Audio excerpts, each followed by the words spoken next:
everybody. Welcome back to another exciting episode of our Influxer educational live stream series. I always get mixed up with podcast versus live stream, and yeah, I'm not the best at defining the differences between the two. But we've got a very exciting episode today. We've got Eric Schultz. He's the deputy athletic director at Texas A&M University Corpus Christi, and a good friend of mine. And we're gonna talk about some really interesting things, behind the scenes, what happens, how to prepare for this fall, not just this fall, but any fall, in general, what's happening behind the scenes in the athletic department, and what student athletes should be doing, what they should come prepared for, depending on where they're going, what university they're going to, what documents should they be bringing, and of course, coming into campus, being in shape is probably one of the bigger things that the coaches will desire. But we're going to get beyond that. So first, let me introduce our distinguished guest here, Eric Schultz. Hi, Eric. Hey, thanks, Keith. Thanks for having me. Well, I'm excited to be able to shoot the snot, sort of say, about what to expect here, coming into campus. So I'm going to throw some hypothetical questions your way. Sure, there we go. Let's start You've off been with around, these ones. you've been in compliance. Now you're in the big deputy AD chair, but you've had to help a lot of incoming freshmen adjust to the campus life coming in that first August. What advice would you give to an incoming freshman that's entering campus for the first time, or their parents, perhaps? Sometimes it's more beneficial to explain these things to the parents than the students themselves, since they are drinking out of a fire hose. Yeah, I think for us, we spend a lot of time here educating the parents and the students more on the campus resources, how to get your refunds, how to get your financial aid, where the important offices are on campus, food, finding the best food spots in town or on campus. Those are probably the biggest things that we spend a lot of time doing, is connecting resources. And then outside of that, it's educating them on a lot of the new rules and regulations that they haven't had to deal with throughout their high school career. Um, we don't spend too much time on time management in the compliance office. That usually gets handled more so in our academics and in the coaching staff realm. But time management's a huge, huge thing. I remember coming out of high school, my high school started at 7:30, so I thought I'd sign up for an 8 a.m. math class. Um, 8 a.m. math is not enjoyable. You don't get a calculator in college like you did in high school, so 8 a.m. was a lot sooner too, because you don't go to bed at 10 o'clock at night. You're staying up late. So I think that's one of the things you also work through, is just the personal responsibility aspects and quality sleep, quality eating. You go to the dining hall here, and our campus dining does a really, really good job of providing meals, but it's all you can eat. So understanding what all you can eat means when you're trying to eat for performance and stuff like that. So we have a registered dietitian. We have one on staff that meets with our students upon request.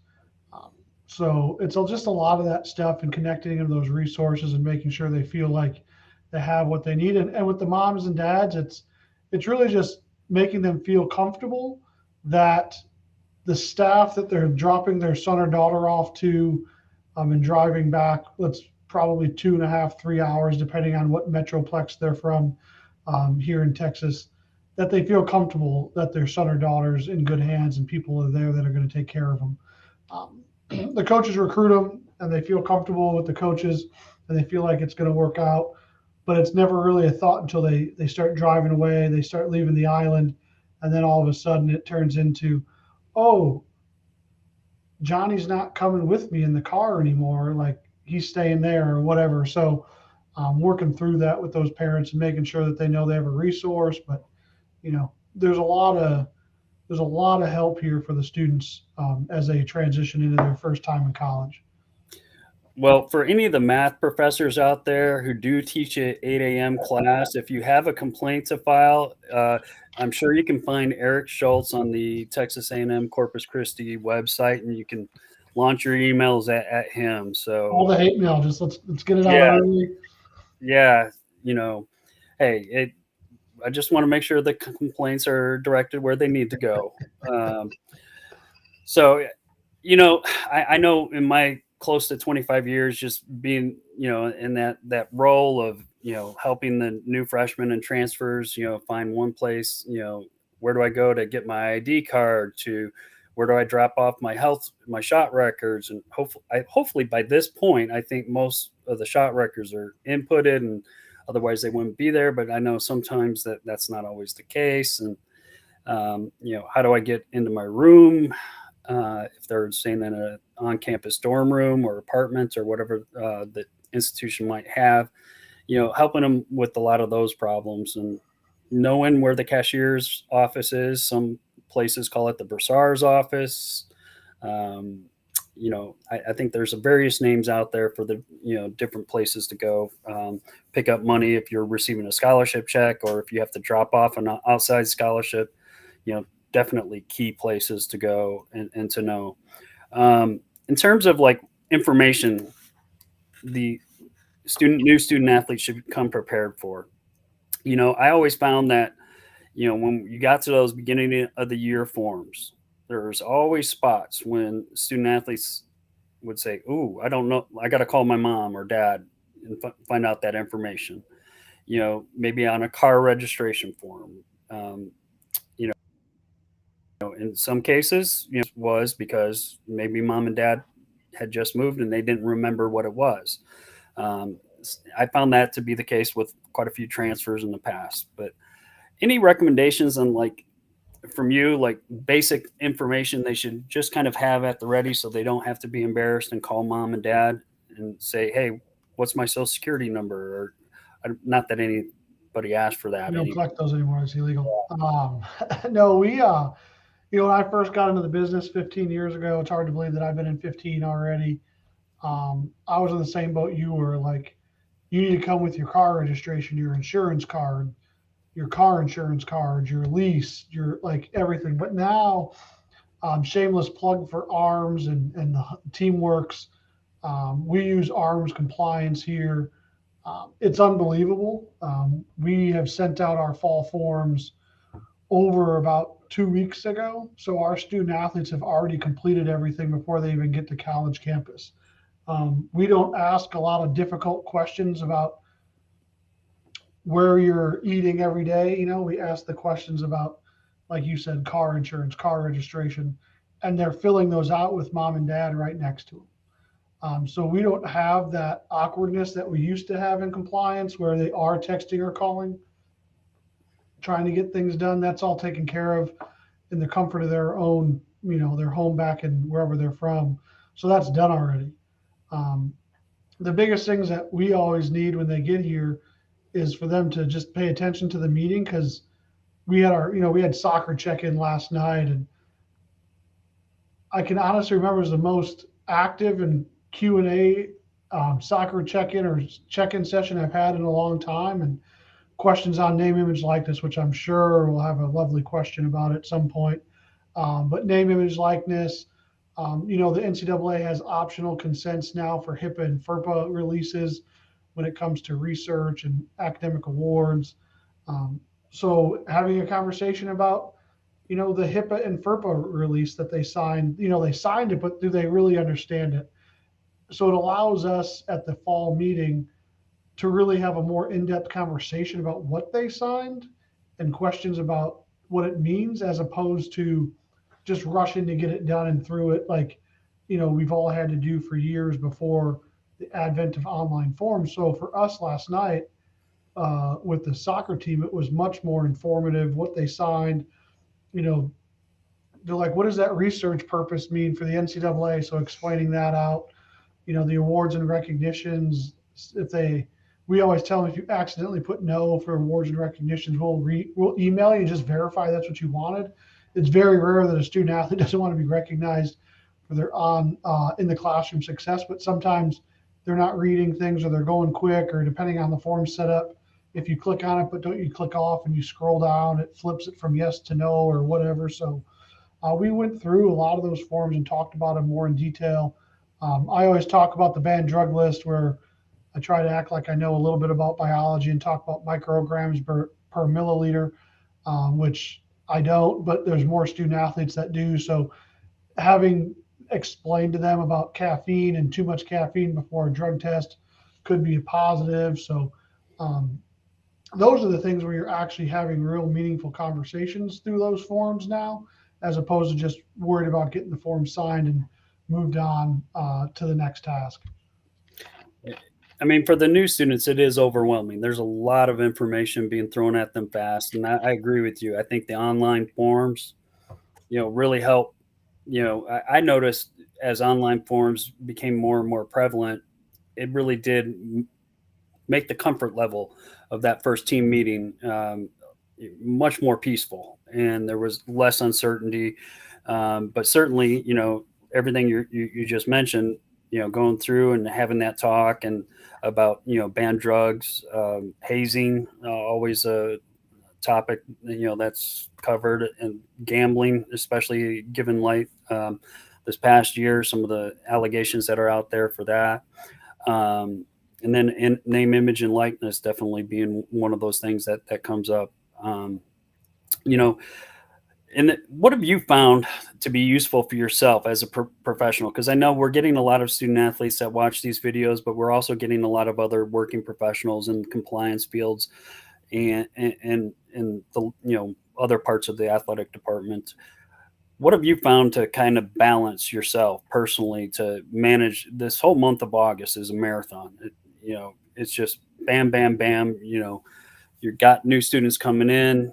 All of a sudden, you got a competition. School hasn't started yet, and then school starts. You got checks going out. How have you managed that stress? I mean, for me, I just I just work through it, I guess. I mean, it's probably not the best advice for younger professionals, but August is a lot. It's just a lot of long hours, a lot of work. So I try to take Sunday morning off and go to church with the family. And then depending on where I'm at in my work, like right now, I haven't got financial aid awarded onto their student system yet. So bills went out last week, and students all got the wrong bills. They got the right bill without the aid showing, because our aid hasn't wouldn't have paid anyway. So a little bit of it, now I'm dealing with that aspect, right? So the one thing I would always advise a younger professional is know exactly what dates are going on and handle those dates. Because had I got the aid put on the awards, it would have at least showed that it was going to pay. So then some of the questions I've gotten would have been alleviated. But it happens. I think the biggest thing for me is August being so busy is not to forget those first competition or exhibition dates. Like our soccer team plays Saturday, the like 10th or 11th, whatever Saturday that first Saturday is, the second Saturday in August. So that's a huge day for us. Like I gotta get them. I have them certified from a. They're all eligible, but I haven't done the paperwork. Right. And now with the changeover to CA 2.0, our academic staff is working through and getting the information on there, feeling good about it. But like for me, it's not forgetting those dates, because the last thing, I mean, nobody ever wants violations, but the violations that cause a financial penalty are the ones that you try to avoid as much as possible. So remembering those dates, I have a really good assistant that just started about 2 months ago. But having someone that you can rely on to maybe isn't getting bogged down in all of the other stuff that's going on. Like for us, as being the deputy AD, I'm also in the process of building out two internal areas, like construction projects that are getting close to, one's getting close to started, one's getting close to finished. Building that out, all the HR stuff. So I have someone on my staff that is unbelievable, that really follows that, like those other aspects, those things in compliance that I may forget here and there in the day to day, but she doesn't. So that really helps me as well. But I put a lot on my Outlook calendar, first contest dates, certification dates, because if it's on my calendar, then it's a reminder to get it done. That's something I've learned now as being a deputy AD. I actually schedule myself time in my office to work on specific tasks. Um, when I did compliance and I didn't have the deputy AD aspect to it, um, you'd always find time to get things done. Well, now it doesn't take long for days to get away from you. Different people texting or calling or um, dealing with, we're dealing with a housing issue right now, and the issue is just a global. We are building out a Islander housing program here on campus. So, contracts and stuff that were with the old company now moving over to the new company, working through all of that stuff. So we've got a lot of change here on the island, which is good. It's just those are all little things that are new for a lot of different people. So contracting that has been done in the past through another system is now a new system. So as you work through all those things, you kind of have to learn how to be an expert in housing, at least in the areas that are touch points to your students most frequently, which is contracting, um, meal plans, stuff like that, making sure they're getting signed up appropriately. And then you have to learn how to do it in the new system, but also know how to do it in the old system. So, because if you can troubleshoot it, it just speeds up the process. Because the last thing you want to do to anyone is for me to say, "Oh, you should talk to so and so over in that office," and then they go over there, and then it's not quite the right person, so then they go somewhere else. So we really try in our area in the compliance and academic space, and really all of our staff here try to be as knowledgeable as possible in as many areas on campus. That way we can not do the old hot potato with the situation, because that's actually probably the most frustrating for all students. And like honestly, it's as frustrating for me when you call into customer service with a product that you've purchased, and the next thing you know, you've talked to three or four people and you still haven't got your problem solved. So trying to be that one-stop shop as much as possible, understanding that some of it is advanced level issues that you don't know all the ins and outs of, but really trying to be that one-stop shop and at least providing some sort of level of first level customer service to get them through that initial problem if they have one. I think you're absolutely right. I mean, when you're in the athletic department, you are customer service at this point.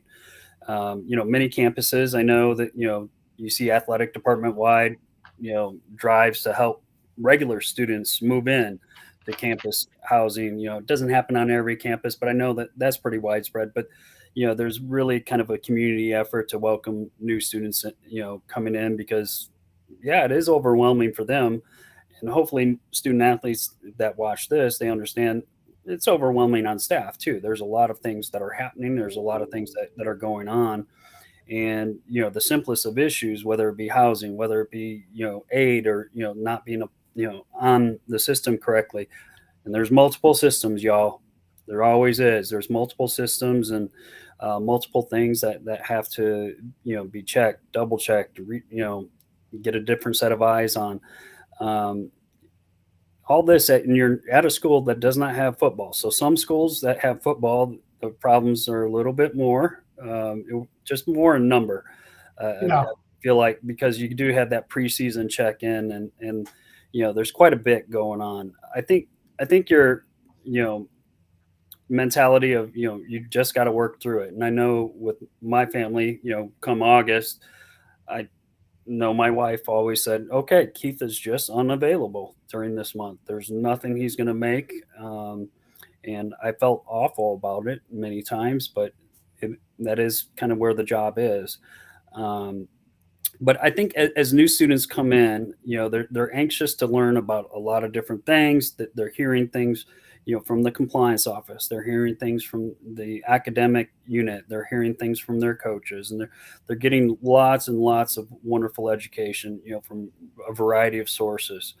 I think they just need to be, you know, not shy, and they need to ask their questions. But at the same time, athletic department staff members understand, yes, these students are coming in and it's a whole new world to some of them and they don't know where to ask, and they may ask you a question that's Really not in your wheelhouse, but I think to your point, Eric, yeah, don't pass the buck, too much. Try to help where you can help. I think it does go a long way in letting that student athlete feel comfortable with the situation. Yeah, I think, and it's only been a year since I haven't had football. The one thing I thought when I was at New Mexico was, you didn't have a summer. Right, Football reports for summer access, let's say June 1st.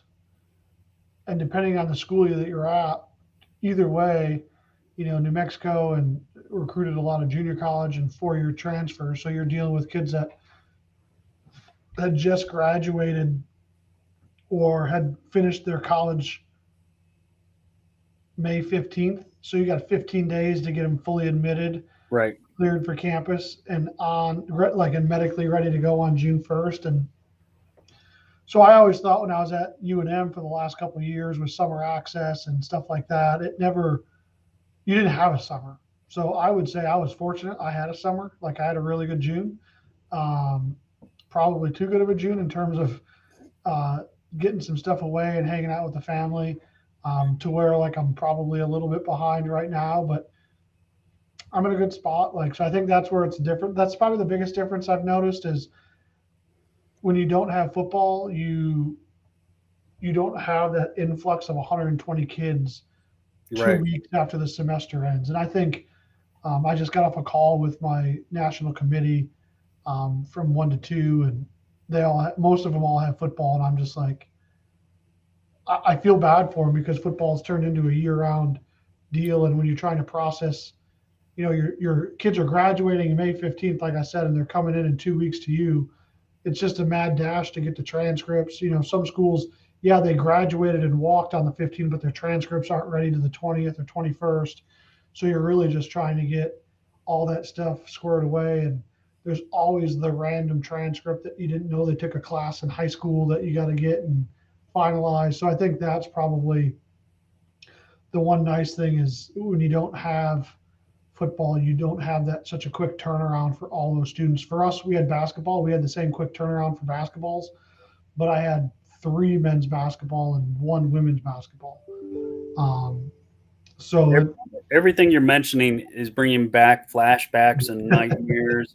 You know, I think a lot of us that have been in the profession for a while definitely understand that.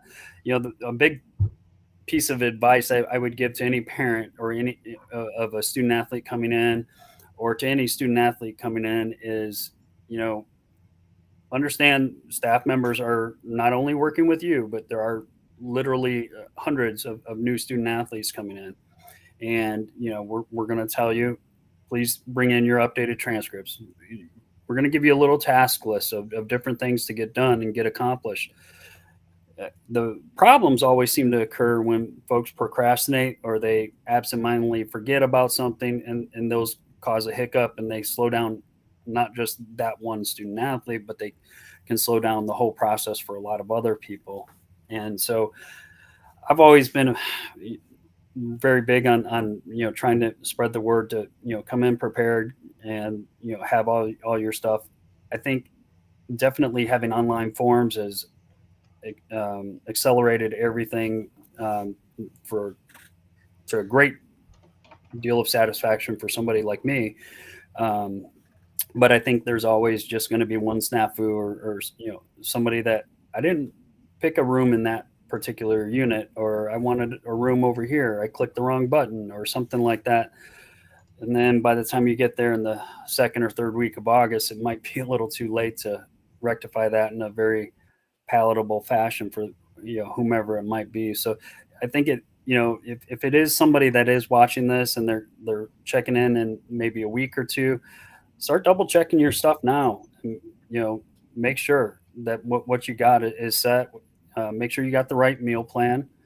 If it's something you can look at on your student account, make sure you see it. It's the right meal plan that you wanted. Your housing's the right. Don't wait to get to campus and come bang on a person's door like Eric and say, "Hey, my housing's wrong. I got nowhere to sleep tonight."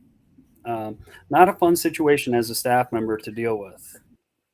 So hopefully you're not dealing with that right now. No, and I think that's the one thing I'll say is with our housing situation, um, there's just the people we have on staff are just so great with us. If a student hasn't done everything they're supposed to do, let's get them here. We'll move them in. We'll finalize some of the details. So we have such an accommodating staff in that aspect. Like obviously, I don't advocate for not getting things done, but sometimes the system doesn't work at the time, or you do something wrong and it doesn't push it through. And right now, our momentum housing on campus is showing that we're full for the fall. So it's hard to apply because we don't technically have a space for you to live. Right. But that doesn't mean that we still need to have contracts for people that haven't necessarily got their contracts done. So, there's stuff like that where we have to work hand in hand with whatever department and figure out a way to get the contract to the student or whatever we need to do. Um, but it's fun. It's honestly, this is probably some of the most fun I've had in a long time in terms of working in college athletics again. Um, I really enjoy being here. The impact that we get to have on our student athletes' lives, the relationships you get to build are really fun. Um, and then the success, like we've had unprecedented success here the last 2 years. FY22, we had 7 conference championships. This last year, we had 8. So, although it's a lot of work, it's so much fun, and then we're winning championships, which is ultimately, the coolest part about it. So, um, it's just been so much fun doing that for the last couple of years in my time here. Okay, so one of the big focuses of our educational series is NIL, and of course, Influxer. We've got our hands in quite a few different areas of NIL, but I'm interested to hear like how somebody on campus goes about sitting in front of that room, that soccer team, and you've got a handful of freshmen, brand new student athletes that have really only maybe heard about NIL through Twitter, or Facebook, or Instagram, or something like that. How do you go about educating them about what NIL is and what their responsibilities are as a student athlete there at the university? Sure, for us, we go through the state law, which recently changed. So we go through that. We talk about some how to talk to me or Cassie in terms of getting it approved on the front end. But ultimately, for us, it's the student athletes now, right? Like obviously we're I should say obviously, we're an influxer school in terms of our student athlete co-branded materials. I'll say this regardless of what podcast I'm on. Influxer's done a great job really getting it off the ground for us. And quite honestly, I think they got it off the ground nationally for a lot of schools. So we got started last January with Influxer doing the co-branded athlete materials. So then I started explaining it to, I asked the simple question, who's done the t-shirt sales? It's as simple as that, right? Mm. The whole team minus the 10 new students don't raise their hand. Did you guys all get your check? Yeah, we got paid. Like no questions. They're smiling. And then the freshmen go, well, how do I do that? I'm like, well, this is how, we'll get it done. Like we'll schedule a time with Influxer to come out, or the one student athlete, I forgot her name, works for Influxer on the side right now. She's like, oh, I'll just come to contract. She's like, I'll just come to practice and get it done. But like, those are the things for us. Like the NIL conversations happen so organically now that we have student athletes that are doing it. And although I don't know the revenue that they're getting on their end, like I didn't ask them per dollar what they got, but they're getting it. They're understanding that aspect. So even just however small it is or however big it is, like the fact that we have student athletes going through that process now makes it a lot simpler to explain to everyone like what it looks like how it can work. Obviously, the co-branded T-shirt sales that we've got going on here um, is a simple NIL deal, in my opinion. Like they really don't have to do anything outside of sign a contract and promote it on social media if they want. And then mom, dad, family, friends, fans buy shirts with their names on the back, name and number, and then on the front, obviously it has the Islander I and the TAM UCC name on it. But that's like entry level NIL. And then it's like, oh, so I can do the shirts, but what if I wanted free food? All right, well, let's talk about how we could work on some free food things. And even now, like it's super complicated. And I say this like I'm going through our rules education PowerPoint yesterday, and I'm like, you can't have employment based on your reputation in the traditional sense. We'll talk about NIL later. Extra benefits, you can't get a free sub. But Right. hold on, we'll talk about how you get a free sub later. So, like, I tell them a lot of no's, and then at the very end, I'm able to kind of explain to them, like, yes, I said no on a free sub just because you're an athlete, but what if you did this and this, so the real life examples helps a lot. And quite honestly, it makes the PowerPoint and the whole education process a lot more enjoyable. For 13 years of my career, it was just don't take a free sub. And if you take it, you're ineligible and you owe the money back.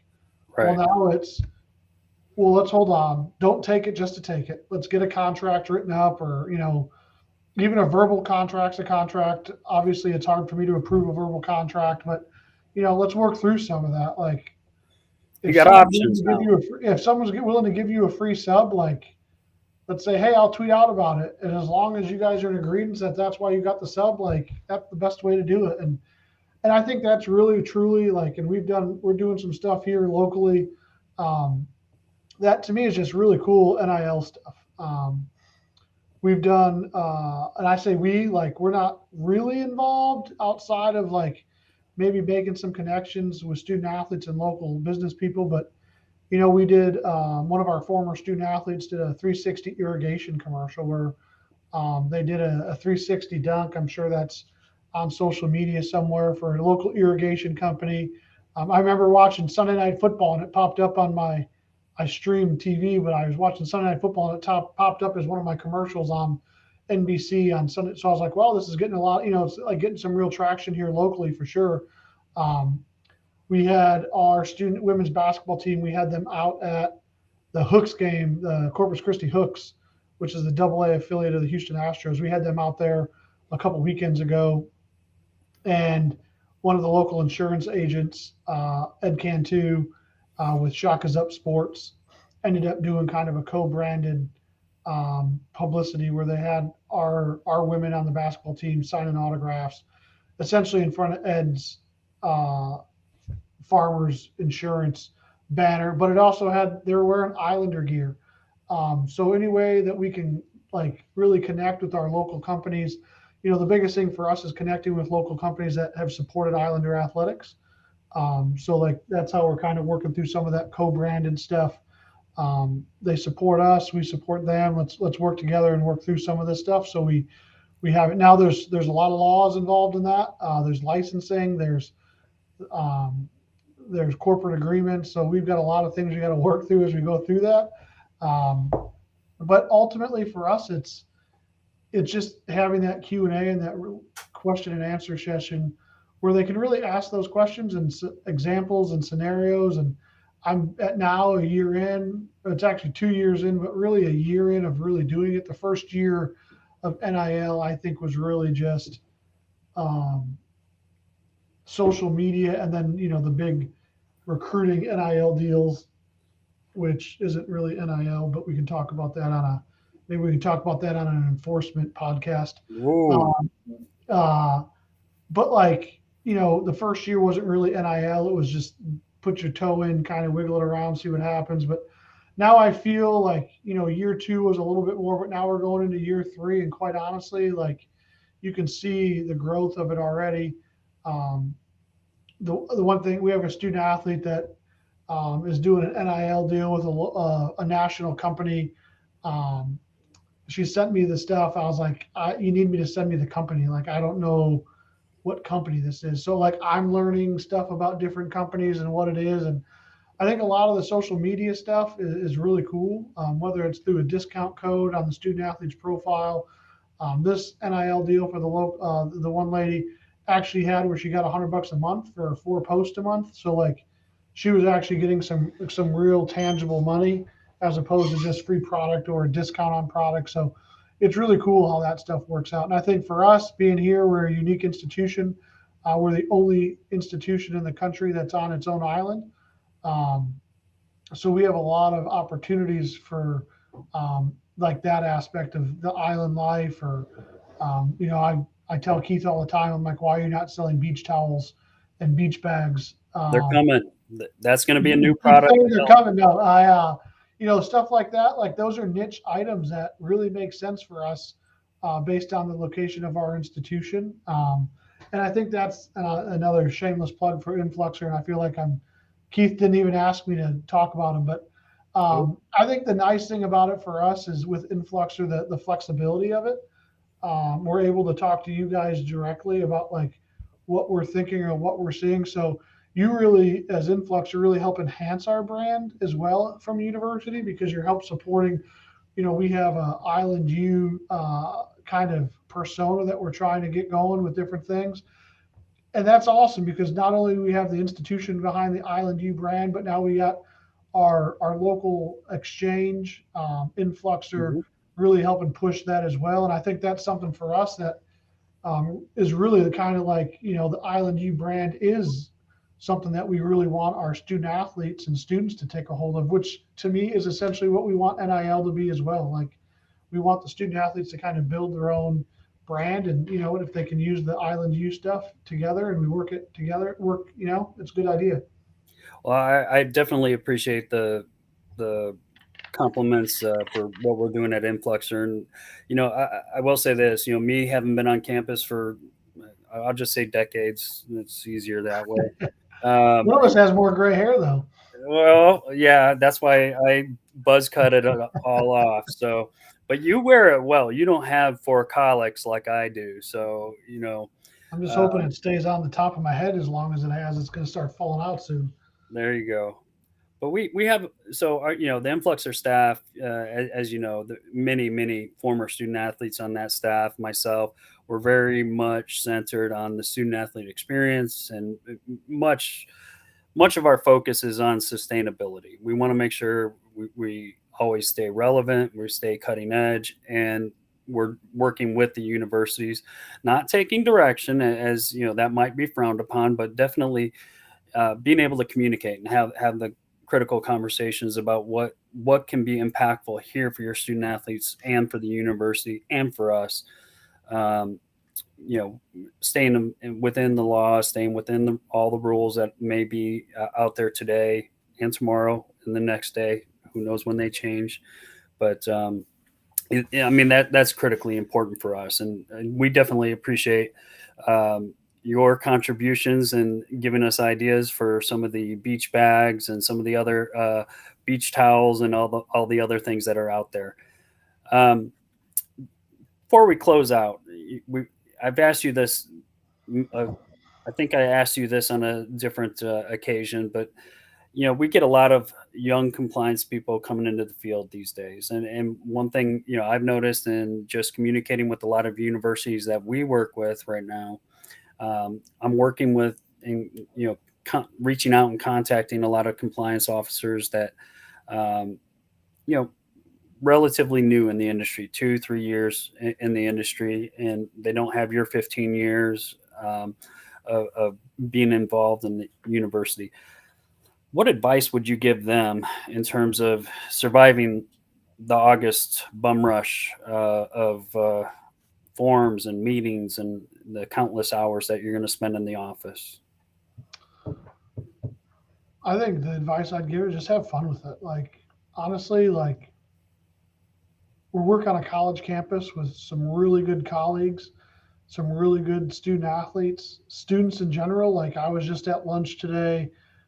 They had a big like welcome kickoff event for our resident advisors, and I was at lunch with them and talking to them. Those are the students that lead our students all the time, regardless of their athletic status. So, making those connections and making those students feel welcome. Like that's the part. Like I went to a small school in Wisconsin. I used to joke. I used to say I used to went to the University of Wisconsin, and I'd never tell you the end part, but I went to the University of Wisconsin Parkside. It was an unbelievable experience. It was a small D2 right there in Kenosha, Wisconsin. My former college roommate slash classmate just got named the athletic director up there, and I've never been more excited to be an alum of Parkside these days.